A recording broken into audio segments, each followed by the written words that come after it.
From the Center for Investigative Reporting and PRX, this is Reveal. I'm Al Letson. I grew up in the South, and as a black man, I don't remember a time I haven't heard racial slurs. Now, it didn't happen every day, but every now and then, that ugliness would pop up and would remind me of where I was.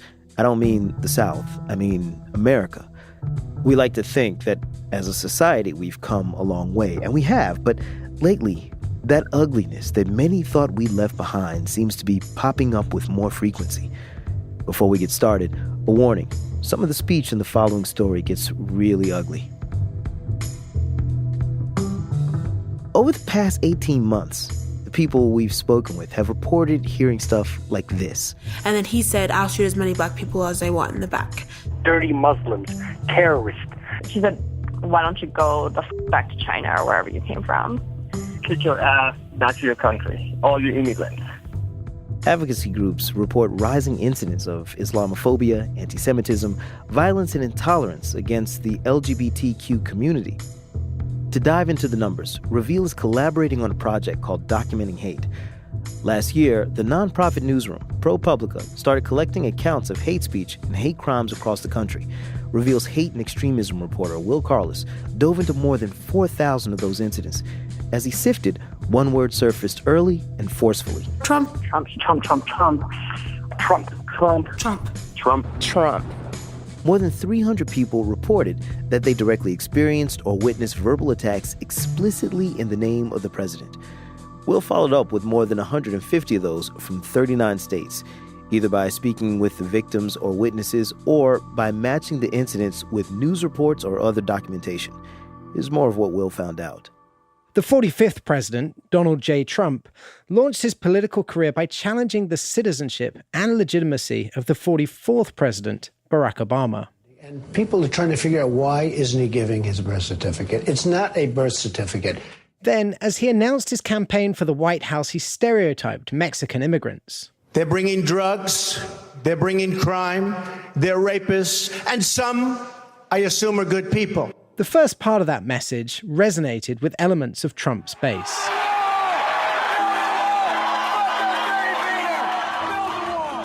After he became president, the New York Times reported Trump saying the 15,000 Haitian immigrants who'd received visas for the United States all have AIDS.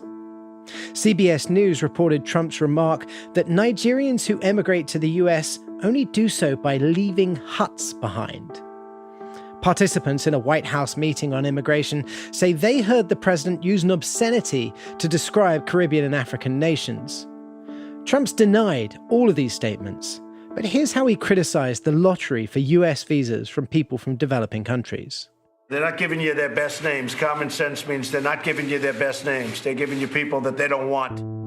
American politics have been full of racialized dog whistles. Democratic and Republican candidates have defended state sovereignty to maintain segregation and to fend off federal civil rights laws. Appealing to the so-called silent majority, white Americans wary of federal efforts to address racial inequality, helped Republican Richard Nixon win the presidency in 1968. Other candidates have harped on undeserving welfare queens and raised the specter of hardened criminals released from prison to rape and murder. Unlike earlier politicians, Trump doesn't bother with coding his language. And like players in a twisted game of telephone, his followers have aimed similar language at people they say don't belong in this country. And that's when he yelled at me, "Fucking nigger, go back to Africa, the slave ship is loading up." Trump specifically yelled out Trump with his arm out the air. In San Diego, Melissa Johnson tells me how she just emerged from a Trader Joe's grocery store when a stranger driving a new-looking BMW slowed down and shouted at her. I was in complete shock. Melissa's almost 40. She's dealt with bias pretty much her entire life. But the signals used to be subtle. Security guards keeping a close watch on her at Nordstrom's, an elderly woman in the elevator clutching her handbag a little bit tighter. You know, these people, like I said, were hidden under rocks, hiding in caves. They weren't saying anything. They were keeping to themselves in their garages, you know, saluting to their flags or whatever. These days, their statements in public and on social media strike her like hatred with a presidential seal of approval. Now that they have a leader in office, now they're able to do whatever they want. And that's exactly how I feel, is that Trump has given these people so much power that they feel as though they're also running the country. That's what's changed, is that these horrible, ugly people now have a voice. And I'm so tired of hearing it, because I've heard it my entire life.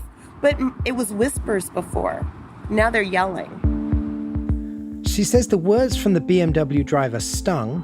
He was obviously an idiot, but What happened next was almost worse. to have people, at least 20 people, standing around outside, just staring and not saying anything, not defending me, nothing.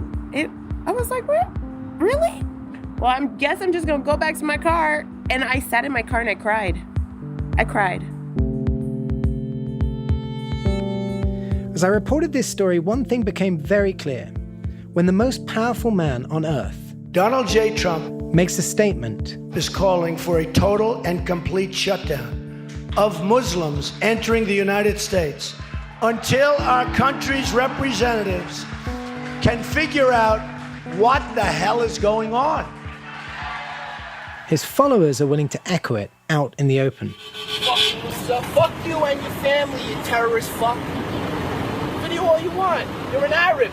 You're a fucking loser. Trump is president, asshole, so you can kiss your fucking visa goodbye, scumbag.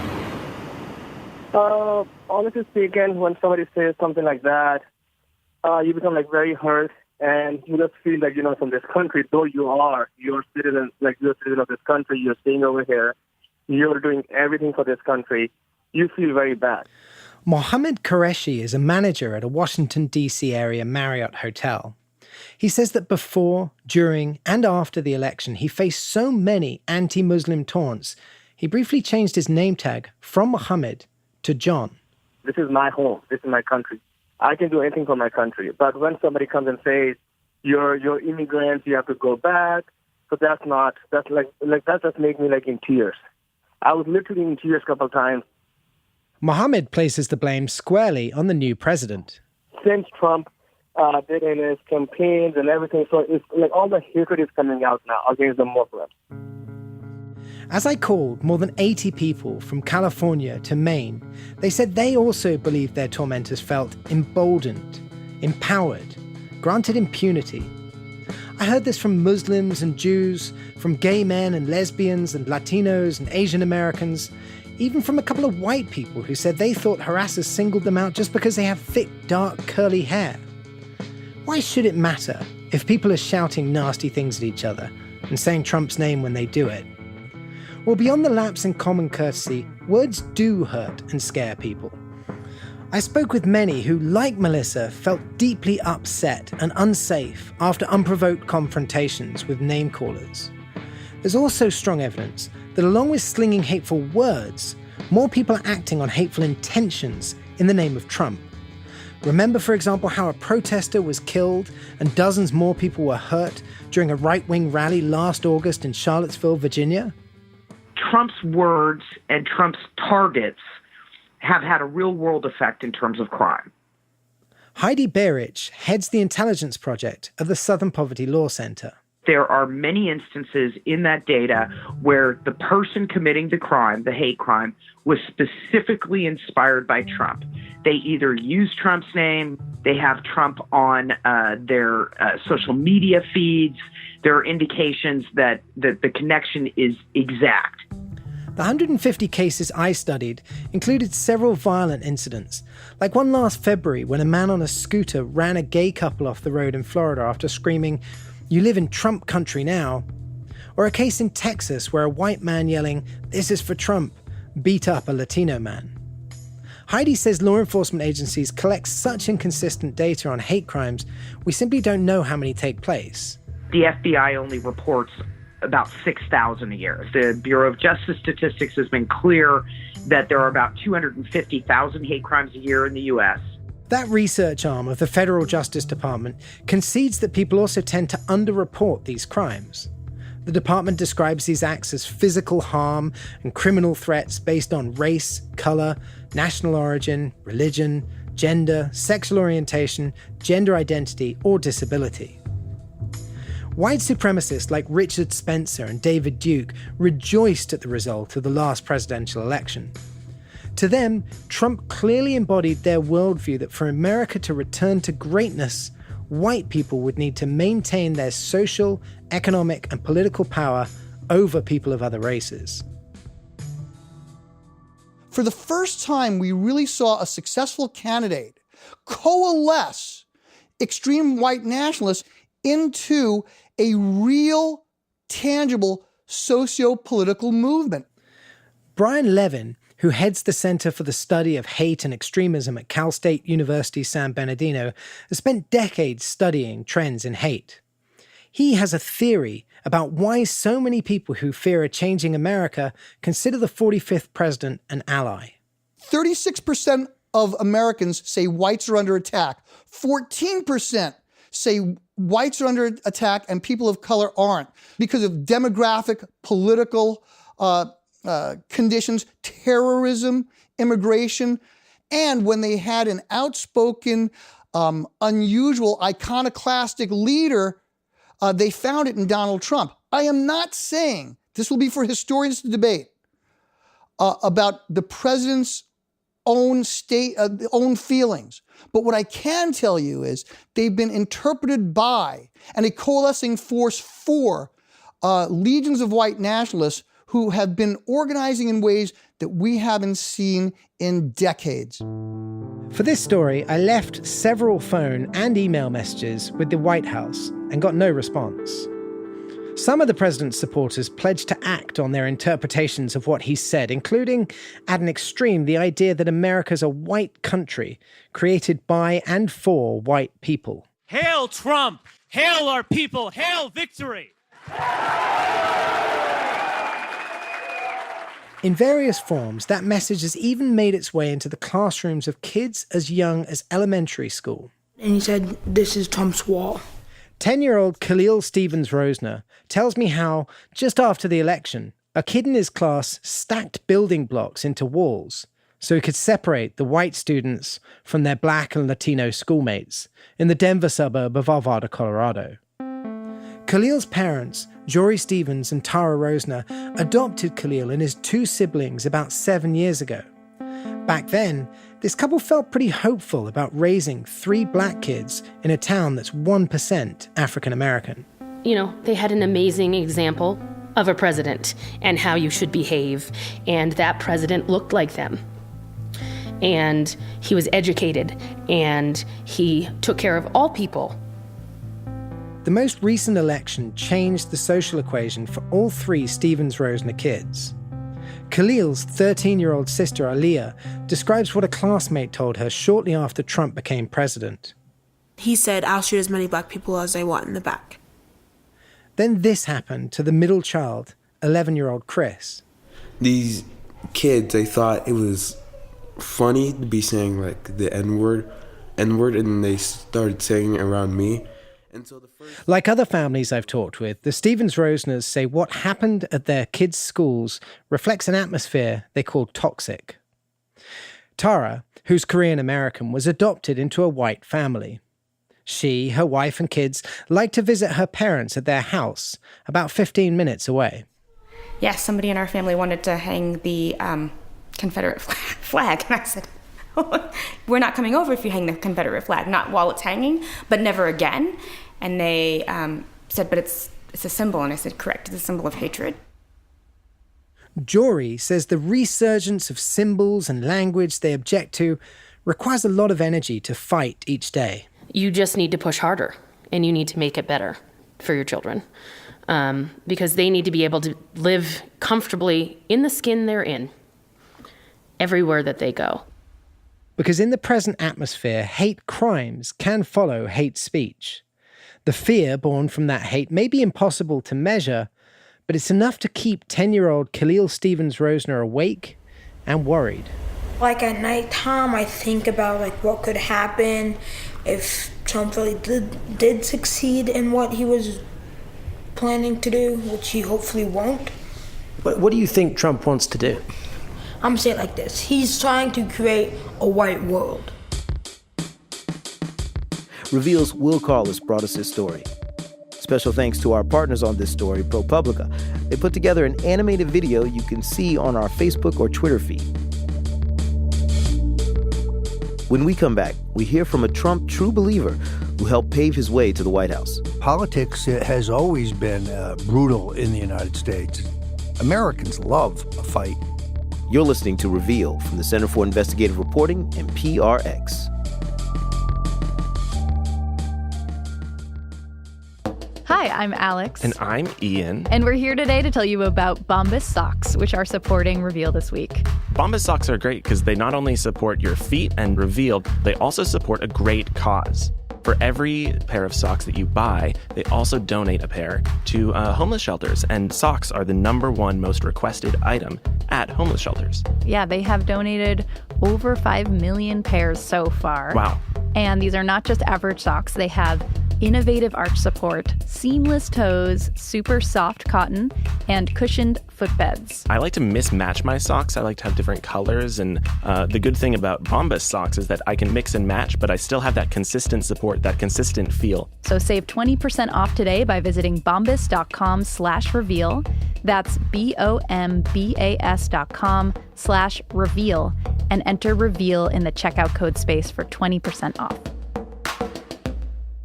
Hey everybody, this is Andy Donahue, Reveal's managing editor. We just got some pretty great news.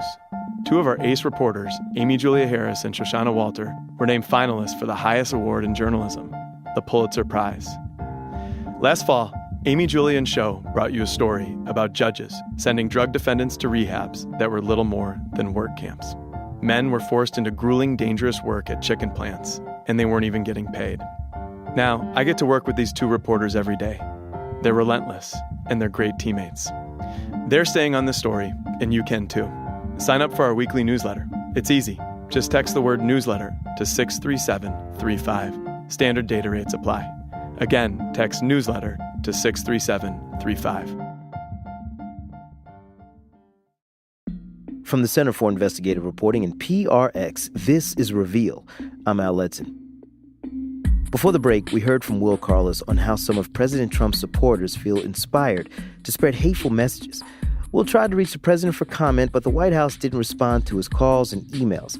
But last summer, I spoke to someone pretty familiar with the ins and outs of the president's approach to politics, former Trump campaign advisor Roger Stone. When did you first meet Mr. Trump? I met him in 1979 when I was sent to New York to organize Governor Reagan's campaign for president. What made you think he could be a politician? He has a certain charisma, a certain magnetism, although it's greater than that. The Wall Street Journal reports that special investigator Robert Mueller is investigating any links between Stone and WikiLeaks founder Julian Assange. WikiLeaks released that trove of Democratic National Committee emails before the 2016 election. While Stone has criticized Trump, he told us he counts him as a longtime friend. He's tall. He's magnetic. It's really hard to put your finger on. Stone also told me what he's learned by working with former presidents. Politics has always been brutal in the United States. It's the way we like it. People like the conflict. They like a fight. Americans love a fight. So you didn't start the dirty tricks. You just continued the legacy of it. Oh, well, I just took them into the internet age, I guess. No, politics has always been rough and tumble. One man's dirty trickster is another man's freedom fighter. Stone describes himself as a dirty trickster who learned his trade from a master. When you bore the voters, they look elsewhere to someone or a candidate who is more interesting. You have an office that's filled with Nixon memorabilia. You have a huge tattoo of Nixon on your back. You use Nixon's signature, 2 hands up. I mean, clearly, he's a really big influence on your life. Yeah, he is, I think now, with the benefit of retrospection, he's one of the greatest presidents we've ever had. So there was a campaign strategy that Nixon used called the Southern Strategy, which used race as a wedge issue on matters such as segregation and busing to appeal to white Southerners. In 2005, Ken Mehlman, head of the RNC, apologized for it. But in the 2016 election, Trump, and by virtue you, seem to use the same strategy, but you expanded it to include Muslims, Latinos, immigrants. Is that a dirty trick? First of all, I reject your analysis of Nixon's campaign strategy in 1968. Historians look back at what happened during the Nixon campaign, and they tagged it as the Southern strategy. It's not me saying it. Historians are, by and large, liberals, and that is a biased view. But in 2005, Ken Mehlman, who was the head of the RNC, apologized for it, specifically for Nixon's Southern strategy. So Mr. Mehlman speaks only for himself. I think at that time he was speaking for the RNC. Well, that may be. Maybe there's some calculation there. I don't think when it comes to civil rights, Richard Nixon has anything to apologize for. To bring it forward, to say that we should freeze immigration from certain countries until we have a better way of vetting and reviewing those who apply to come to this country, that's not bigoted or racist. That's common sense. Both Bill Clinton and Jimmy Carter did so in specific instances, in Carter's case, blocking all immigration from Iran during the Iranian hostage crisis. Sealing our borders permanently from immigrants from those countries, that would be bigoted, but that's not what the president has proposed. The president's third attempt at a travel ban on 6 majority Muslim countries is in effect now. But 16 states are fighting it, and the Supreme Court is expected to rule on the case this June. The president says the ban is necessary to protect the country, but all these states are calling it discrimination. So I asked Stone if the president just wants to keep Muslim people out of the U.S. Yeah, I just don't agree with that. With that interpretation. I think this. It's not my interpretation. It's specifically what Trump is tweeting. Would you let 200,000 immigrants from Syria in without knowing who each one of them are? Disproportionately young men, by the way. Is there some possibility that some of them could be criminals or terrorists? Is that possible? I think it's likely, actually. I think that it's a possibility that if you get any group of people together, there are going to be people in that group that have bad intentions. Absolutely. I did an interview with a counterterrorism expert who said the number one terrorists in America are white men who are going out and stabbing people on trains, who are... That's nonsense. Where are the crime statistics on that? Give me 10 examples. Sorry, that's nonsense. Look, this is really, really simple. We have seen a pattern of illegals killing people in this country. We've seen a pattern of everyday Americans killing people. I'm saying, in any population, you are going to have bad actors. No ifs, ands, or buts about it. If one illegal immigrant kills one American citizen, then the system has failed. If one white supremacist... There are no white supremacists, my friend. This is a tiny microcosm of the United States. The Ku Klux Klan today is funded by the federal government. Those are all informants. Hold on. Let's rewind a little bit. Let's rewind. Let's both of us take a deep breath, because I want to have a conversation, not an argument with you. I can't let you just say things that aren't true, so go ahead. You just said that there are no white supremacists. There are virtually none. The whole notion that there's some giant constituency of white supremacists in the country is a joke. I have interviewed white supremacists, and I can tell you that they are there. There are white supremacist organizations. You can most go of them online funded by and the federal government. If you went to a Klan meeting today, most of the people there are government informants. This is a tiny group of freaks. This is a tiny group of misfits. Can we focus a little bit? I'm totally focused. Okay, so explain this to me then, because I want to hear you out and for you to explain. Hold on, let me tell you what I don't understand, okay? I think that right here, we're going to disagree about whether there are white supremacists in this country. We can disagree about that. I think that what I don't understand is you said most of the white supremacists that you see at a Ku Klux Klan rally are working for the government. Explain that to me. Yes, the government continues to pay people as informants, and this has kind of propped up that movement. I'm not going to say there are no white supremacists. That would be ridiculous. You did say that. Okay, let me correct myself. There are virtually none. Sorry, are you going to tell me that more people were killed in this country by white supremacists than illegal immigrants? Are you going to claim that? Because that's false. That's just not true. That's just not true. I would say you can look at the history of this country and you can trace how white supremacists have terrorized people who are different in this country. Minorities have terrorized black people, have terrorized Latinos, have terrorized indigenous people in this country. It is a part of our history, and we can't deny that. Maybe in the 1890s, I really think you're seeing a tremendous a problem that doesn't really exist on a wholesale basis. First of all, I denounce white supremacists. I have nothing in common with them. But I have spoken all over the country, and I've been to many conservative meetings. I've never seen the people you're talking about. I think they are a tiny minority. And I don't know the counterterrorism expert you interviewed, so I can't speak to his credentials. Let me explain this to you. I am an African-American man who grew up in the South, and I can tell you that I have seen white supremacists. I can tell you that there is a large contingency of them in the South. I can tell you that they may not wear sheets. They may not burn crosses on your lawns, but they are there. And I can tell you, as a white man who lives in Harlem, I am threatened all the time on the streets. So let's not pretend that problem doesn't exist. This is a minority in both extremes. Okay, so let's do this. All right. Race in America is a complicated issue. Yes. It's a very complicated issue. And I live my life in one lens and you live it in another, and we see the world differently. But let me ask you this. I went and looked at your Twitter feed and I saw some of the tweets that you have put out there. And some of those tweets could be categorized as racist. And so I'm curious, like you say you have nothing in common with white supremacists, but yet you tweeted Roland Martin saying, who is this stupid Negro Roland Martin, buffoon or token buffoon? I've actually apologized for that particular tweet, but just to point this out. There's a lot of them, though. I was marching with Reverend Sharpton against New York State's racist drug laws, the so-called Rockefeller drug laws, 15 years ago. So, I have supported every gay marriage initiative in the state of Florida where I'm a resident. So don't call me a racist or a bigot, because I am neither, based on one tweet that was probably intemperate. Let's breathe a little bit and get on the same level. I am asking about things that you've tweeted. You asked about one tweet. Well, I've got like 5 tweets, and I'm asking. Yeah, and we could go through them. I've been asked this 100 times. I'll give you the same answer I gave the other 100 times. Yes, I'm sorry. These statements sound like racism.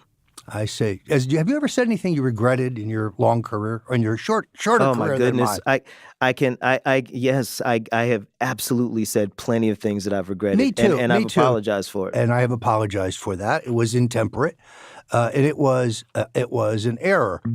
An error, Roger Stone says. He may have made more than one error.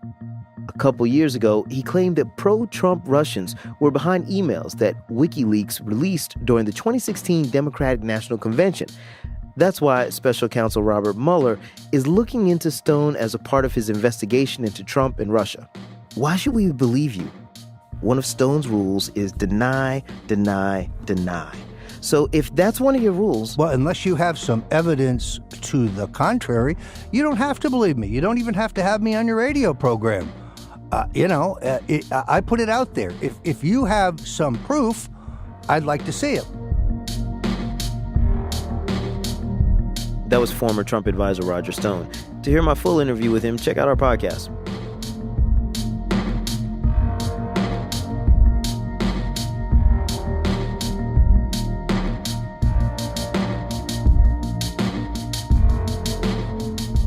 Earlier this episode, we talked about how Americans echoing the president's words have scared many people in this country.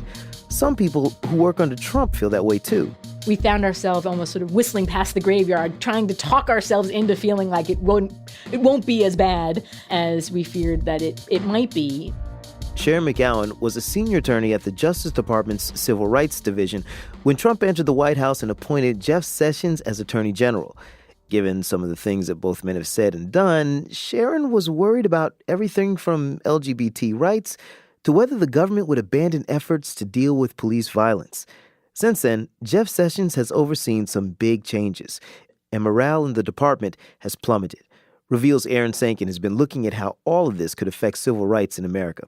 Hey, Aaron. Hey, Al. So the Civil Rights Division has investigated the assassinations of Martin Luther King Jr. and Medgar Evers and police departments for violating the rights of minorities like Ferguson, Missouri.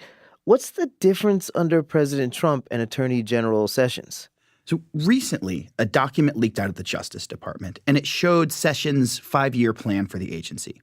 Previous plans, like under the Obama administration, listed protecting civil rights as a top priority. But under Sessions, going after undocumented immigrants and pursuing leakers inside the government are closer to the top of that list. Justice still prosecutes individual hate crimes, to be sure, and Sessions is very loud about those efforts. But the department has, in a lot of ways, really backed off from attacking systematic issues like reforming problematic police departments and working to combat LGBT discrimination in the workplace. You started looking into what's going on with the Civil Rights Division, but senior officials won't talk. So you spoke to former officials, including people who were there after Donald Trump entered the White House. Tell me about that. Well, let's go back to Sharon McGowan, who we heard from a moment ago. She was a senior attorney in the appellate section, and she prosecuted police brutality cases, and she worked to get the Obama administration to stop defending the Defense of Marriage Act, which blocked the federal government from recognizing same-sex marriages. Now, she's in a same-sex marriage herself with a partner and 2 kids. So when Trump was elected, she was really worried. My second daughter was actually born a few months previously. She was born in September of 2016. And I remember my first instinct after the election, results were announced, is that my wife and I needed to get our second daughter her passport immediately, because I was concerned that under a Trump-Pence administration, the State Department may no longer think that it's appropriate for a child to have 2 same-sex parents. So there were, literally in that moment, there was a very personal, visceral sense of threat. Sharon says that the threat didn't stop at her family life. It extended into her work as a civil rights attorney. For those first few weeks after the election, I really walked around, I think, with a very dark cloud of doom sort of cast over my shoulders. And then, when Jeff Sessions was nominated, I think there was almost like a second blow that the folks in the Civil Rights Division experienced, because we all knew how serious that decision had been to nominate Jeff Sessions. So, Aaron, what specifically about Jeff Sessions worried her so much? Sessions has a long history of opposing LGBT rights.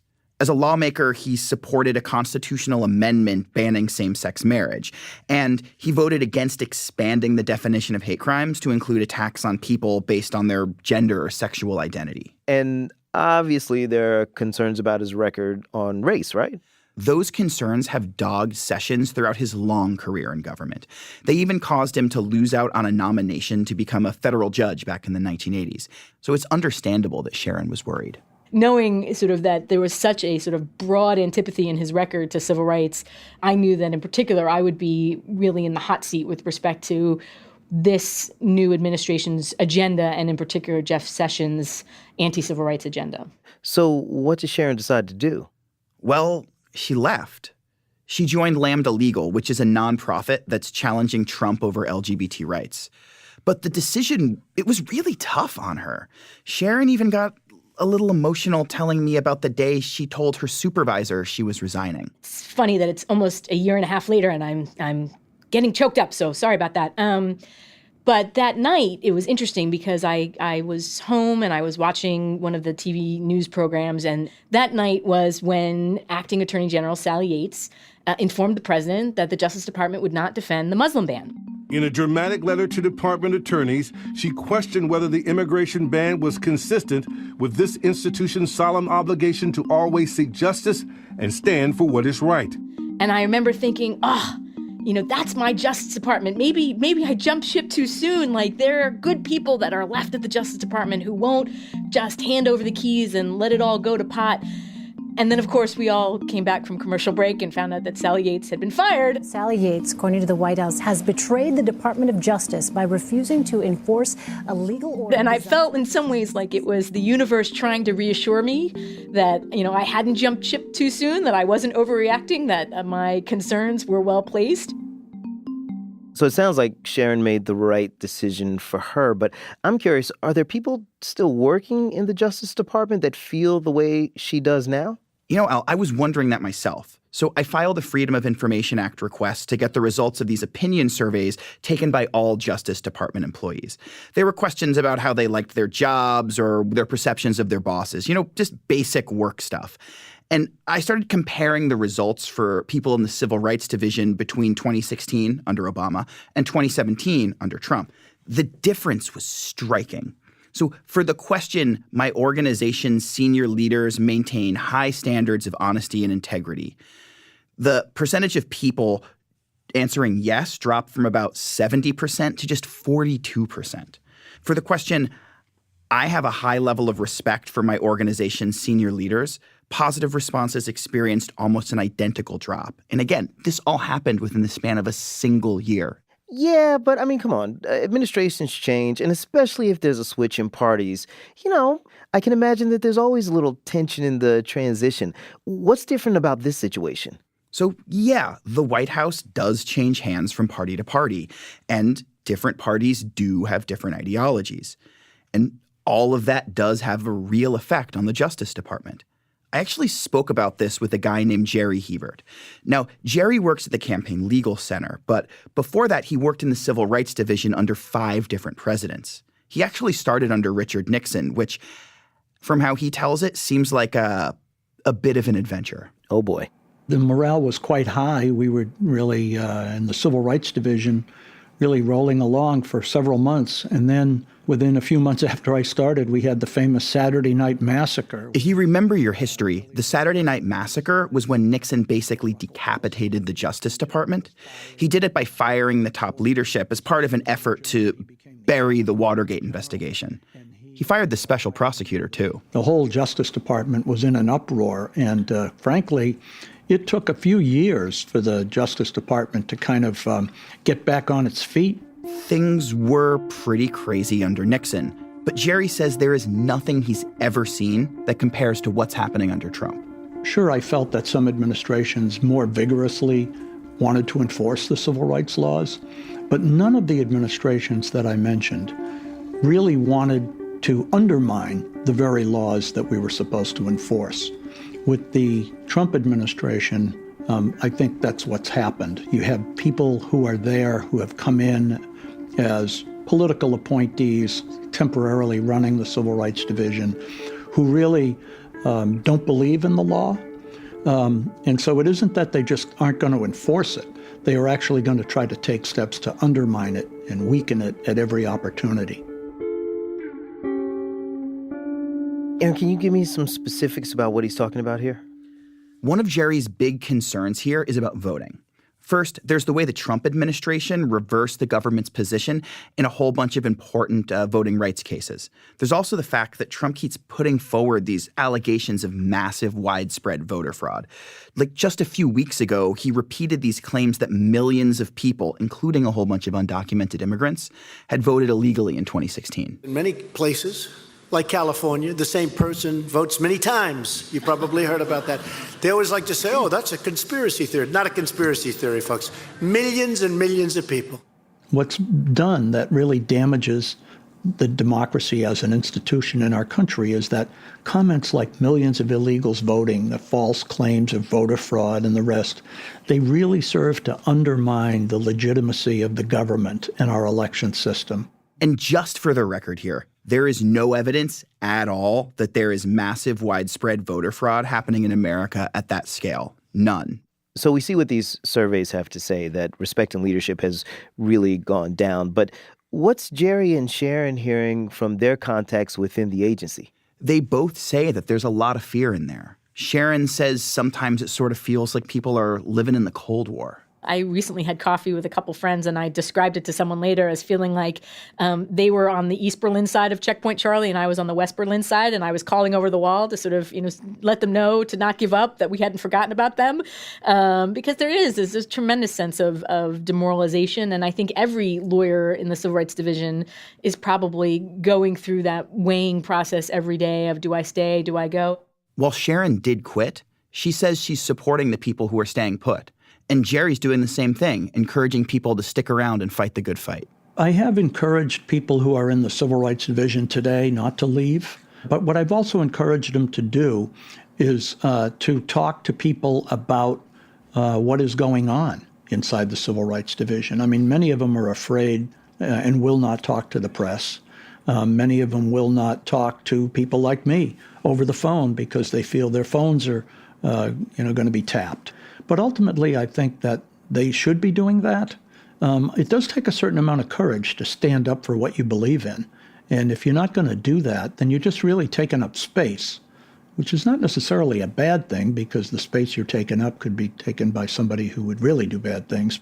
But, with all that said, people keep leaving the Civil Rights Division, and still no one has been appointed to run it on a permanent basis. For such an important part of the federal government, we're really in uncharted territory here.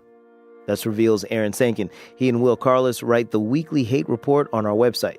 Aaron, thanks for coming in. Anytime, Al. When we come back, what does it mean and what does it take to respond effectively to hate speech? You're listening to Reveal from the Center for Investigative Reporting and PRX.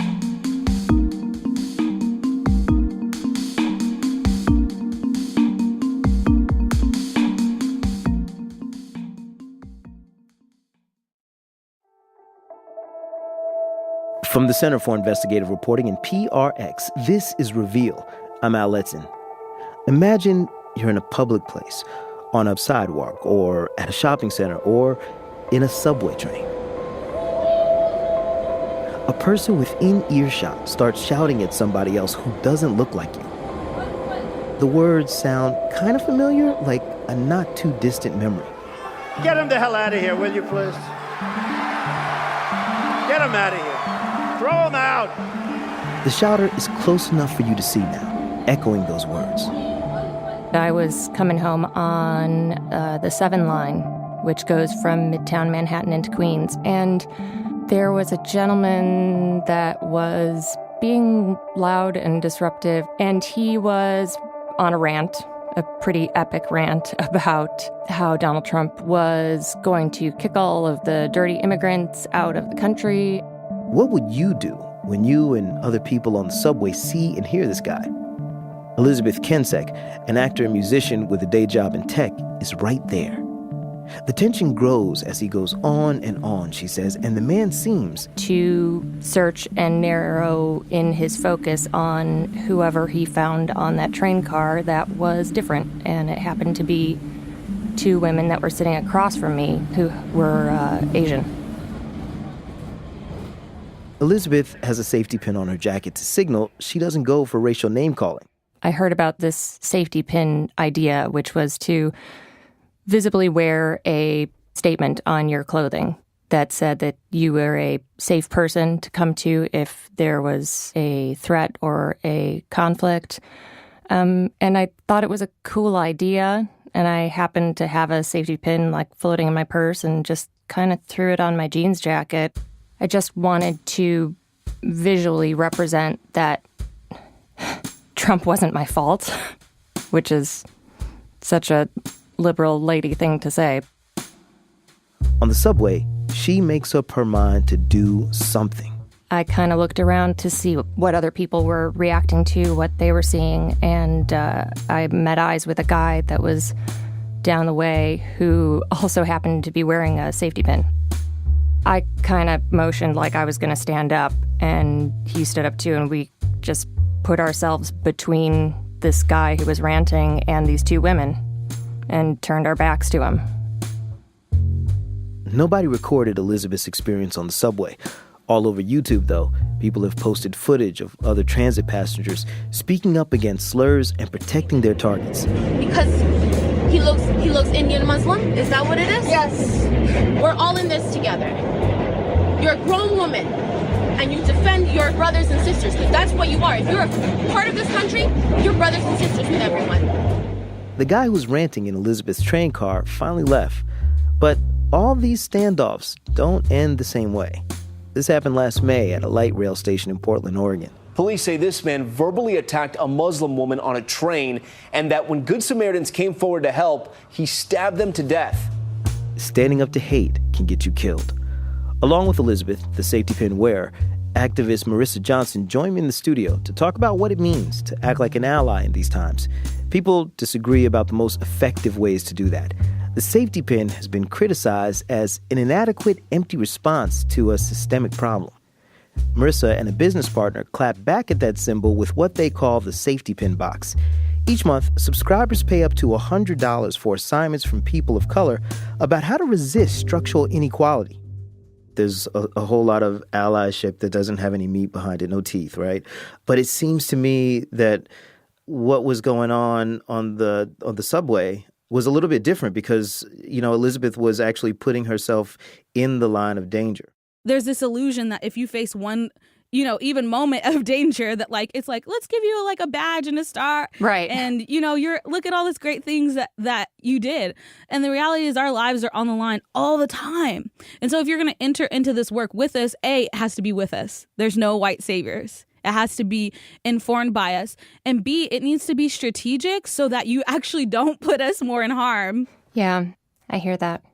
I would say, on that train incident, which it seems like a lifetime ago now, it was not a decision that I made with a plan. You're right about that, Marissa.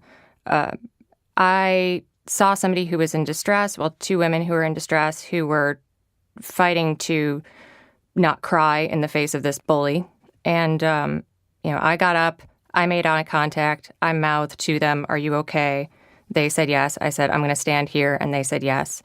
I mean, all we did was stand up and act as a barrier, but I think it gave other people courage to not ignore what was going on. Elizabeth said she would have acted whether or not she was wearing a safety pin. At the close of our conversation, almost offhandedly, she mentioned that she doesn't wear it anymore. If I really searched my heart about that, it's because it got such slapback. Nobody wants to be misunderstood for their intentions.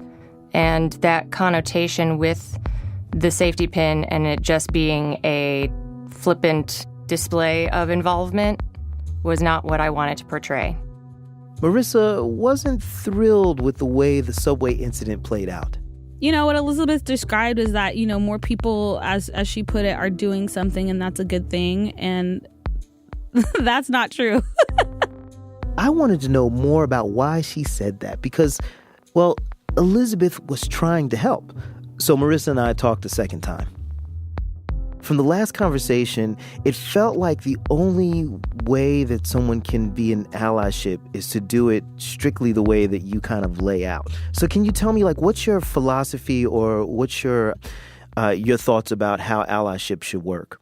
White people have been continually asking us throughout this Black Lives Matter movement, what can we do? What can we do? I don't know what to do. And yet, I don't know that they're really ready for the answer. It can't be a gesture that you don't think about, that you just throw on.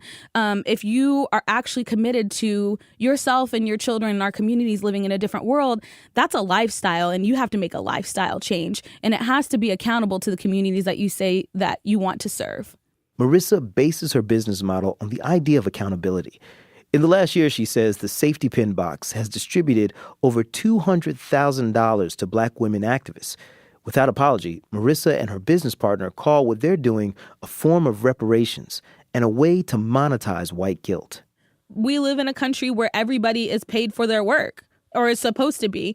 But what's been historically an issue is that Black women have been at the forefront of every single Black revolutionary movement. And all of these Black women that Ella Baker, Fannie Lou Hamer, died destitute. This work is not a game. You're supposed to do this work that puts your life on the line, that prevents you from getting other work, that has you in scenarios where white supremacists are doxing and putting your family's information online.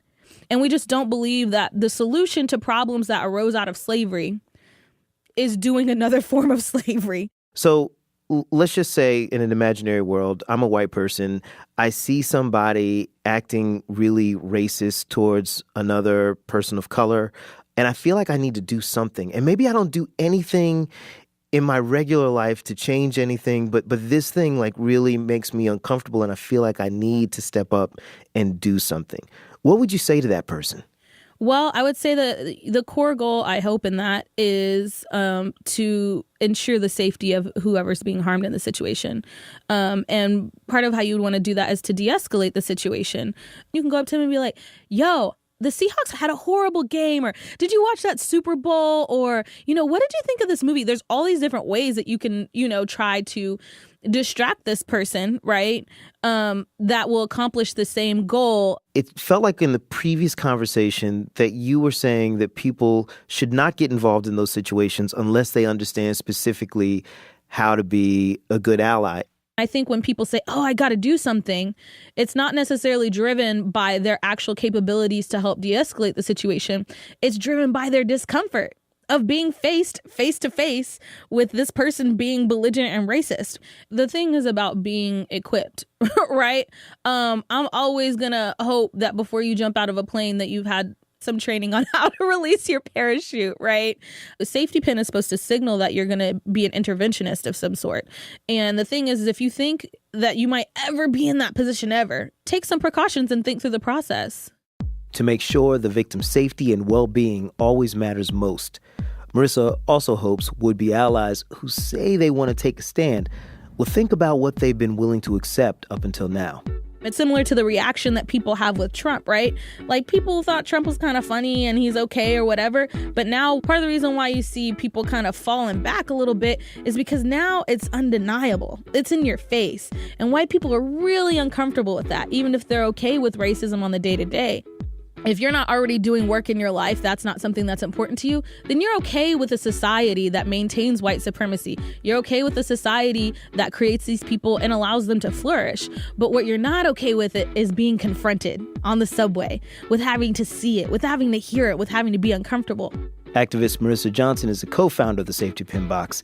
Thanks to her and Elizabeth Kensick for their willingness to talk through this tough subject.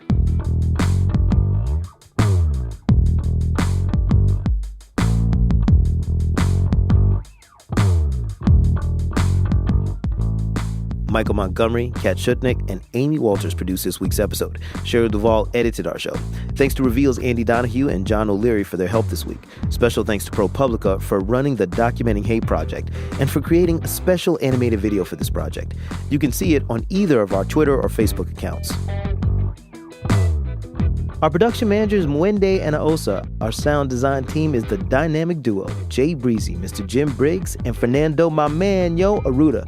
Krista Scharfenberg is our acting CEO. Amy Powell's our editor-in-chief. Our executive producer is Kevin Sullivan. Our theme music is by Camarado, Lightning. Support for Reveals provided by the Reva and David Logan Foundation, the John D. and Catherine T. MacArthur Foundation, the Jonathan Logan Family Foundation, the Ford Foundation, the Heising Simons Foundation, and the Ethics and Excellence in Journalism Foundation. Reveal is a co-production of the Center for Investigative Reporting and PRX. I'm Al Letson, and remember, there is always more to the story.